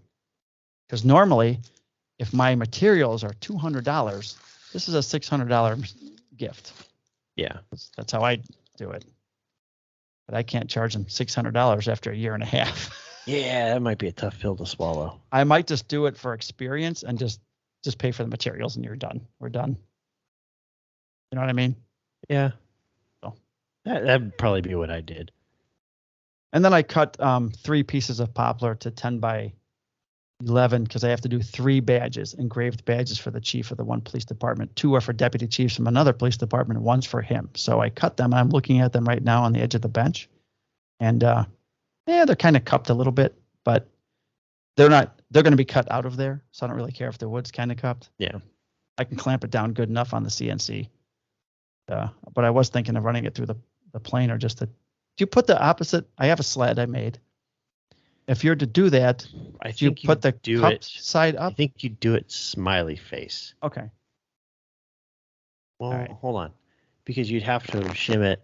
So you might have to actually go frowny face to shim it so it's not going to move. I'll have to figure it out. If it starts... There's a YouTube video. If it doesn't start engraving properly at the same depth for the whole star, then it's an issue, right? Yeah. If one side's really deep and the other side's not, then I'd have to cut another piece and try all over again. But I didn't have any black gloss spray paint. I ran out. So I've had those cut since last week, just sitting here, sanded them and everything, waiting to be painted.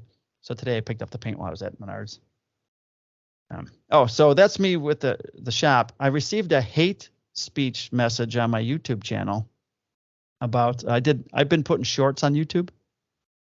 I get like 1,600 views, which is pretty good for most of them.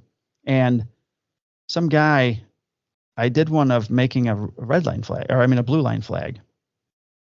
And he wrote, way to make a divisive, disrespectful, offensive piece of shit that desecrates our American flag. So I reported him for hate speech. First of all, fuckface. It's art. It's not a flag. It doesn't violate flag code. So you can take your little comment and your hateful attitude, and you can go take a really long walk off a really short cliff. You fuck. Thank you. So that kind of pissed me off today.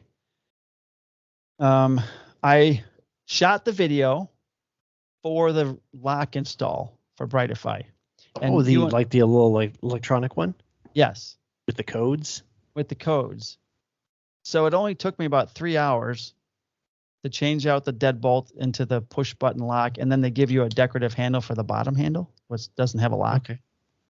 I feel like that's longer than it would normally take you, but I've honestly never changed out a deadbolt.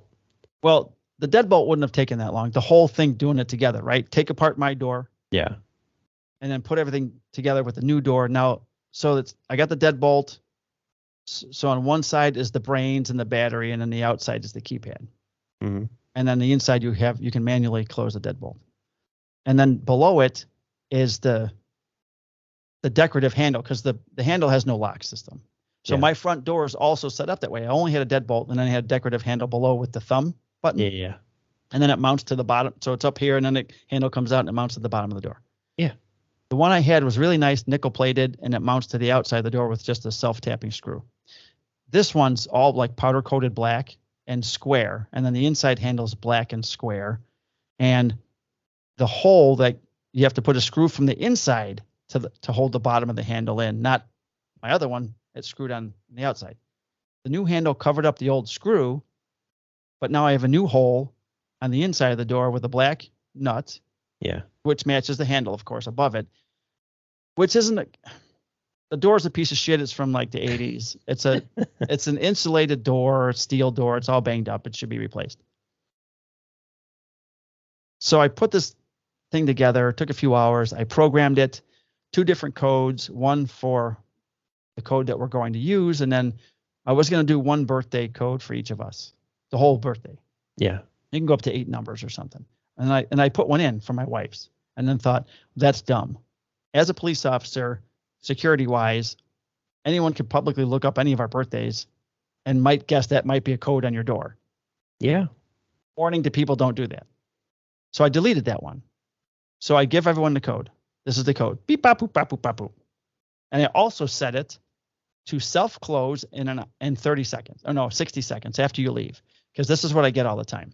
Kids walk out the door, close the door behind me, or lock the door behind me, and they leave. So sometimes we forget to get up and go lock the door. Yeah.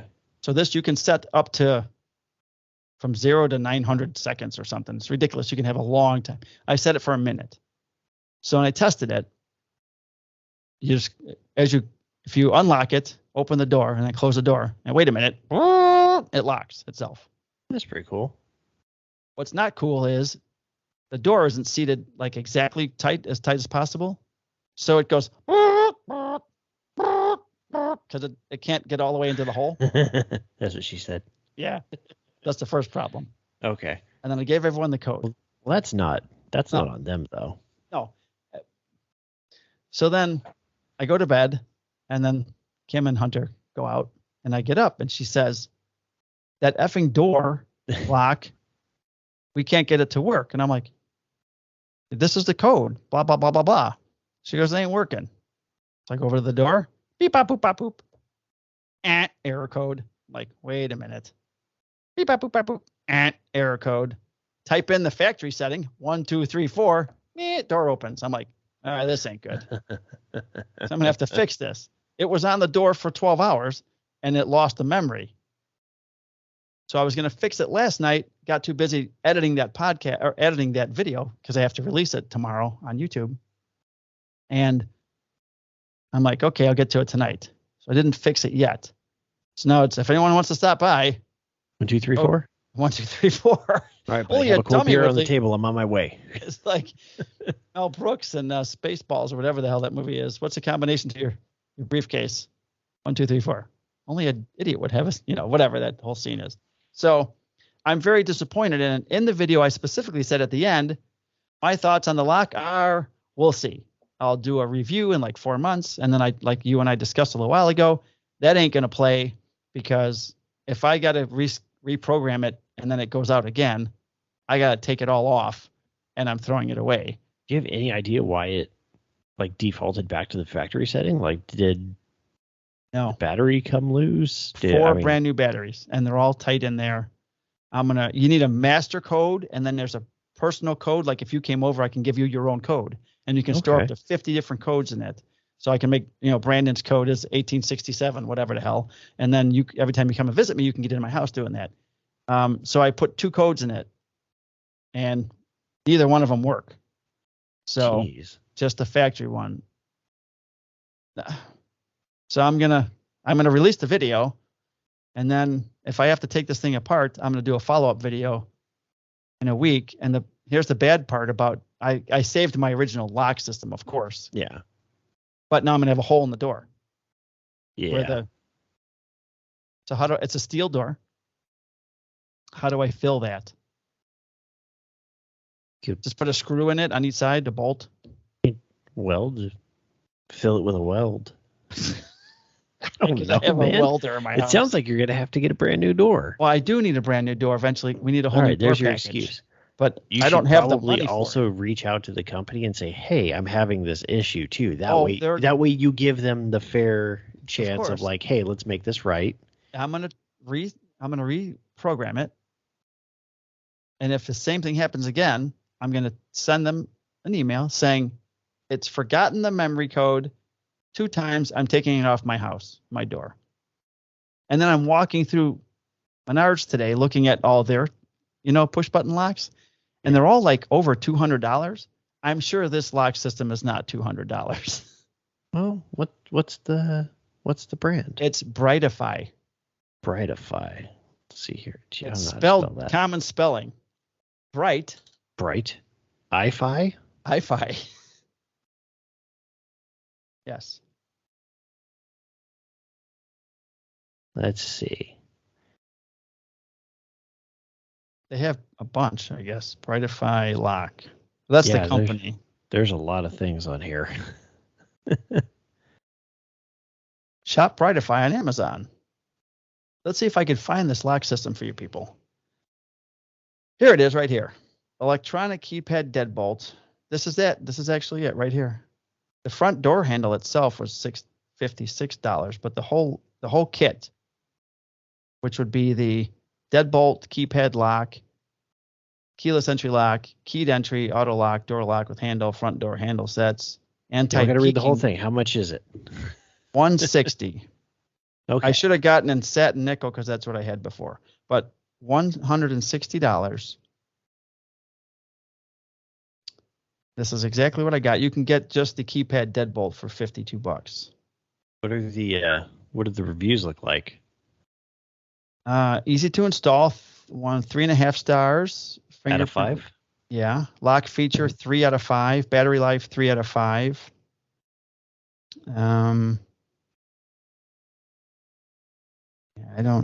Anti-peeping password design, whatever the hell that means. Well, that's good. Does it also have like a key override? So like say the batteries die while you're Yeah. out and about. They give you a key that looks like it came in a Cracker Jack box. Okay. It's metal. It's not a lot of cut teeth in it, but Well, no, I'm just saying like as Yeah, long you as do have you a key. can you'd but have then you it have to just keyed. carry a key on you as well. But yes, it has the key. Well, wouldn't you normally have to just carry a fucking key on you? No, I come in my garage door. Okay, but if you wanted to use your front door and you wanted Yeah. to use your lock, you would still need the key. They should have sent me these pictures because I could have put them in the video, Yeah, well, but they didn't. So You get what you pay for. I got it for free. Exactly. I was supposed to install it within 3 weeks of getting it, and it took 2 months. Okay. But that's it. If anybody wants to see the video, it's out there by the time you're listening to this. Please watch the video, give it a thumbs up, give me a comment ask me how it's working, and I'll let you know in the comments. I'll be honest. So that was done. That video is going to post tomorrow. I got to finish loading it up tonight when we're done here. I'm going to edit the podcast and then load up the YouTube video, and then I'm going to get to work on that bat thing. Dope. So I'm good to go. I'm ready to go. You All ready right, to man. go? Yeah, I had Portillo's for breakfast. Nice. It was nice. I went to Menards and then Portillo's. That's a good day, man. That's Right? a real good day. Yeah. It's the third time in a week I've had Portillo's. That's potentially problematic. I had a burger one night. I had the beef the next night. And today They I had a got hot dog. burgers? Oh, God, dude. Charbroiled burgers. All right. So good. And today, Chicago-style hot dog and a tamale. Very good. Love a good tamale. Yeah. All right. So I don't know the next episode that's going to be sponsored by Driverback. It'll be soon. Hopefully I can get in touch with them. It will not be episode 50 because episode 50 will be brought to you by who? Us. You and me. Oh, me and you. Okay, good. Marazzo Woodworking and Full House Woodworking. And Marazzo Woodworking. Yes. And I'll let you know when SurfPrep starts sponsoring stuff. She's going to get back to me this week. All right. If somebody wants to send a question that's not involved in a giveaway, Brandon, what shall they do? Well, you can send your questions, giveaway or not, to fullhousewoodworking@gmail.com. You can also send Mike or myself a DM, or you can send the show a DM on the Instagrams at Handcuffs and Sawdust Podcast. Hey, wait, hold on. Did we have a question? No. I thought there was a question. David. Oh, you want me to read David's question? Yeah, sure. Let's read David's question. I feel like we owe him at least that. You know, I'm just going to send him a Driverback system. No, he doesn't get. No, he has to enter the contest and abide by the rules, just like anybody else. Well, then you're just gifting him a Driverback. It is not affiliated with the Handcuffs and Sawdust podcast. No, it will be. It just won't be affiliated with the sponsor. It will not be. It won't be sponsored. No, it will not be. Nope. It's a gift from Mike Marazzo of Marazzo Woodworking. I do have to make David gifts Franklin for our guests, and I was thinking I'm going to throw in one of my shirts. I'd also like to order some of our Handcuffs and Sawdust shirts. I have that one that I got from Sticker Mule that's actually pretty nice. So I was going to order a few of them. It was a trial for like $10. I don't think they're going to sell me the rest of them from $10. I doubt it. Probably not. That's the get. I'll give you the heroin for free at first. And then the first one's always free. Right. All right. So hold on. Like let's use Printful. Right. Because you remember the coffee mug, right? That I showed you the mock-up of. Why don't we do that? Be easy peasy. Then all we have to do is just order it. We don't have to actually make it. And take away from the time that neither one of us actually has. I'd like to send one to Coffee, and David Miller, and all of our Bow. Yeah. On all the guests we've had. Brian. JP. Brian. Yeah. So, all right. We'll do that. And then I want to start having some fans on. Like David Franklin. We have one fan. And we can ask him a question. We have two. Marty's one of the other super fans. And how many questions has he sent in? I think one. Okay, he is not a super fan. He is a fan. Uncle Harold's a super fan. Uncle Harold has sent in nothing. I don't even know that he actually exists. Okay. How do I know it's not just an extra Facebook profile? Facebook, I don't know that it's actually him. Okay. Haven't you ever seen the show Catfish? Yes, I've seen that show. Okay. He's not catfishing you, though. I don't know that. It could be you catfishing me. That's possible. I do like to catfish people. I'm going to create a profile for Bob Sacamano. Bob Sacamano. He's crazy, will understand that he's kicked in the head. And then Jimmy, because Jimmy would make Jimmy jumps high. Yeah. Yeah. Okay. So this is what David says. Why I want it. Why he wants a Driverback system. Who wouldn't want this amazing piece of engineering? The person who made this must have worked for NASA. Not only will I no longer lose all of my bits, but I'm going to almost look as cool as Dirty Harry when I'm speed loading my bits. Why I deserve it? One of the many questions the universe has. One can only hope that the spinning wheel shall choose my name as a worthy tribute. Oh, question for the week. Here's another question. So you didn't even read the whole damn email. No, because I said we'd do it later, and we're doing it later. Yeah, this is later. What's up with this new Instagram format? I don't like it. What about you guys? So I don't know if I've missed something with Instagram. Yeah, I don't. The format of which he speaks, but here's what I'll tell you about my Instagramming of late. Today, I posted a video that has 15,000 plays.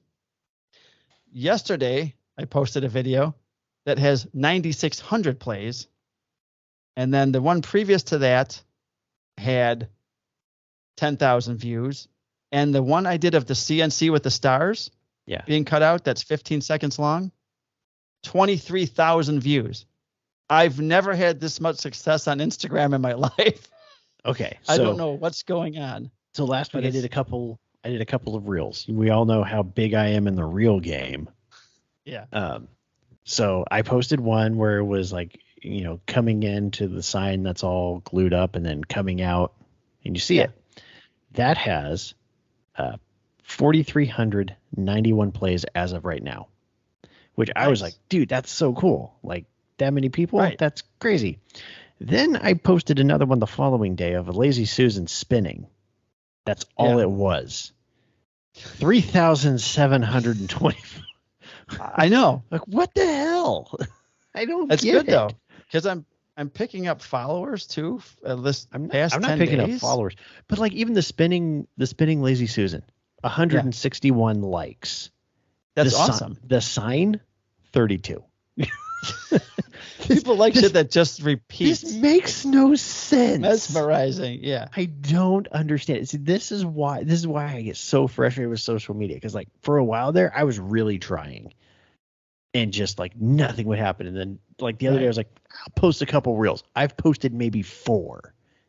I've been posting nothing but reels lately of Instagram, because apparently like that's the new thing is they don't want the actual posts with pictures and all that shit. They want reels. Whatever. I'll play your game. So I just posted them just kind of haphazardly. I don't care about trends. I don't care about any of that other shit.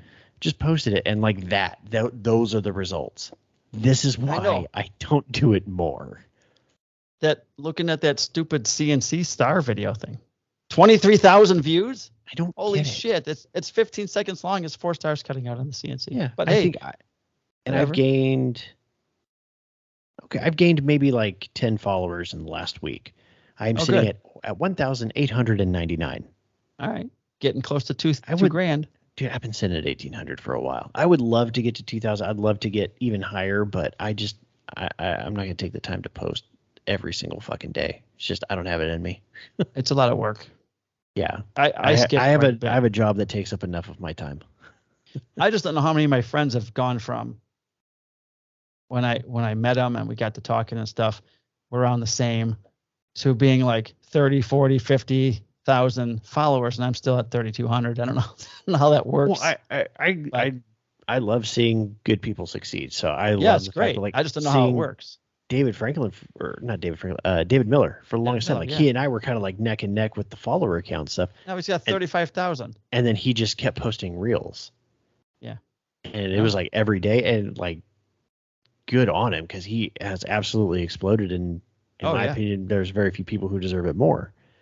Same thing with Matt Voltner. Like he was kind of like chugging along, just kind of like it looked like steady growth, and then switched to reels, and then just like a people like ship. the quick, Brian and help me out, Tyler, Brian and Tyler. I have a nephew named Taylor and you Brandon, so I get confused. They said that if you listen to their podcast, Maker Made podcast, your reels should be 15 seconds, no longer than 20, and just quick edits. And then that's what's going. So those guys know what they're talking about. So I've been trying to stick to that format. And so far it's been working. You can't really learn much in a short reel like that. We joined this community so we can learn some stuff from following people and, well, look how he's doing that, and look how he's doing that, and look what that person made. That's cool. Now I'm getting a reel for 20 seconds and like, I'd like to see more of that, but oh wait, it's over. So whatever. So I've kind of shifted to where if I want to learn something, I go to YouTube, and I've started using Instagram because I have like my own personal profile that's like for like friends and family and all that stuff. Yeah. And then I have my woodworking one.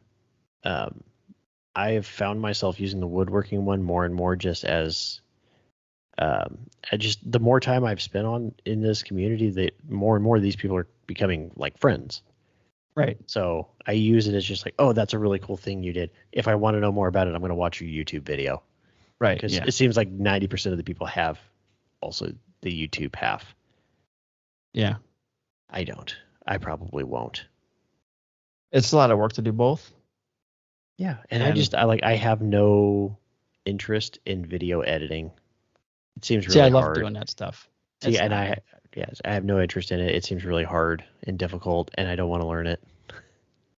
That's a valid point. All right. So you did all that. We said our seds. Like, subscribe, share. If you feel we've earned it, subscribe, like it. If you think somebody else might like it, show it to them. If you got something out of it, let us know. If you think we suck, let us know. Let us know. But be nice, right? Like, don't be a dick. Let us know. Just let us know. Hey, guys, I don't think it's working. Try this. Come with a solution, not just a problem. Not just a problem. Be safe in the streets and on the streets and in the shop. I'm Ron Burgundy. I'm Ron Burgundy. Peace. Deuces.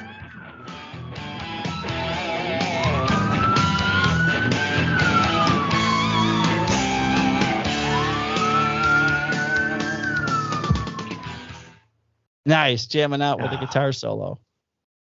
That looked pretty real. I almost actually hit it a couple times. I hit the mic again. Yeah. So I started I started a Yelp page for my business. For what? Oh. From Arousal Woodworking. Yelp for business. So I wanted to ask my client who sent me that nice email if she can post some pictures with a nice feedback on Yelp for me. I'm sure she'd be happy to. And I did a Google one. So if you search Morales at Woodworking, it comes up. Cool. All that kind of stuff. I've been trying to do all that. All right. You should just retire and make this a full-time thing. Stop. Oh, speaking of retiring and job interviews, apparently he's not going to make the show. So I went to the job interview on Wednesday. I know you shut your lights off already, but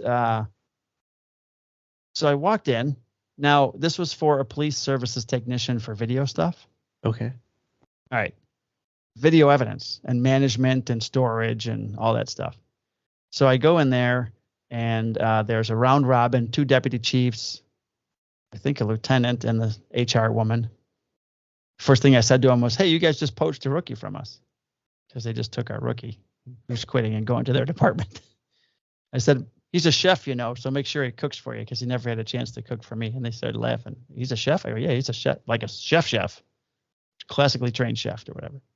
So we get into the questions, and the first one, maybe the first one from her is, so tell us about your education and training. I'm like, first of all, on my resume, my education's on my resume, right? Associates, bachelor's, master's, all that shit. Training records available upon request. My training records, Brandon, after 23 years are quite extensive. Literally, pages of training we've had, right? You know the training you get. So extrapolate that for 23 years. I said to her, well, I degree, this degree, that degree. I said, I went to Chicago Police Academy in 99, and I became a certified field training officer in this date, and a certified evidence technician, and a certified fire investigator, and a certified truck investigator, all this stuff. And I'm like, much more training that I don't have because I didn't think I was going to, that I can't list off the top of my head. There's just way too much to list. She's like, okay. Next guy asks the question. So tell us about your experience with these kind of cameras and software and stuff. And I go, I got none. We don't have cameras. I said, I'm an evidence guy. And nowhere, Brandon, in the job description did it say, must have experience with this camera system and that camera system. And he goes, it's body worn cameras, car cameras, drone cameras. I don't have any of that experience. I said, okay, next question, something or other, which actually I was able to answer. And then this guy, your resume says this police department, then that police department, and then back to this police department. Now I left off my ComEd stuff because this is just a law enforcement resume. I've been working for 40 years now? I can't put all that stuff on a resume. So he goes, can you explain that? And I told him, yeah. I left in 2014. My mom was ill. I went back to ComEd, which isn't on my resume because I worked there for 12 years prior, and they asked me to come back to the company and run their safe driving company or section. And I said, when my mom passed, she told me I quit, and she was right. So I came back to law enforcement. It wasn't working out at the last police department, so I came back to mine because it's home, I was like, okay. So what would the first 30 days be with this system? And I'm like, learning this system? I go, do you have someone that's transitioning out? Or is it just open now and you're waiting to fill it with someone that has experience in that exact field? Because I'm an evidence guy, so I would treat it as evidence because it is evidence. I know all the rules of evidence. I know how to store evidence. I know how to, talk about evidence in court. I know how to do all that stuff. He said, yeah, we have someone that could help. And I said, how would you learn about our system? I said, well, as you guys know, when you get your master's degree, it's nothing but research. I know I can do a lot of research. I've got friends in 60 police departments that could help me out. I'm sure that do some of it. So I left there and just, first of all, it was at 10 in the morning and I'd been up since the previous day. It was a horrible situation. I drove home. I was tired. I felt like I should have just taken a shit on the desk and walked out because I'm not going to get the job. Hey, it would have been memorable. I pissed her off. I'm like, she said, okay, you can ask your questions. Okay. My first question was, are you guys considering anybody from your own department? Now, to me, that's a valid question. Yeah. Now, they were only interviewing 5 people. So once again, I made it to the top of their applications, right? 5 for this one, only 4 for that Northbrook job, and only 8 out of 230 applicants for the Elmhurst job. So I'm getting the interview. Apparently, I'm not doing enough in the interview. But the Elmhurst people told me that they had a guy that applied that was going to be retiring soon. Who's that job going to? I'm not an idiot. So that's what I asked her. And she got all pissed off and like, well, what are you saying, that I wouldn't allow our own workers? I said, no, that's not what I'm saying. Don't take it the wrong way. I'm just wondering if this job's open to everybody in the police department as well. So then she went on to some other thing to get off subject, and then she said, okay, we'll let you know by Friday. I'll be your main point of contact via email. And then I was kind of pissy because one, I was tired, and I'm like, so you're gonna email me either way, like I got it or I don't got it. And she said yes, and I'm like, what a concept. And I said, because the last 2 places didn't do that. There's nothing. I said communication's great and I love it. And I don't know if she thought I was making fun of her for saying that, but I was just more mad at the last 2 departments. You know what I mean? That don't fucking send you an email saying you didn't get the job. Ghost you. Right. So then as we're walking out, she was pissy. And I'm like, listen, I didn't mean to upset you about asking you if you were allowing other applicants from here. I said, because to me, that makes a ton of sense. If you have a guy in this department that's retiring and already knows this, it's a perfect job for him.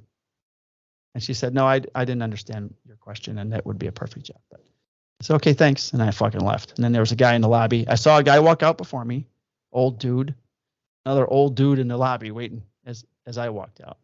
So didn't hear anything on fucking Friday. Surprise. So maybe I'll hear Monday. I don't know. You should just send her an email like, hey, remember when you said that you were going to email me either way? Right. If this goes like longer and I don't hear back and they actually, I'm going to do that because fuck them. But what the hell is that? This might fuck it. So anyways, I'm sure I'll still be my department until next spring.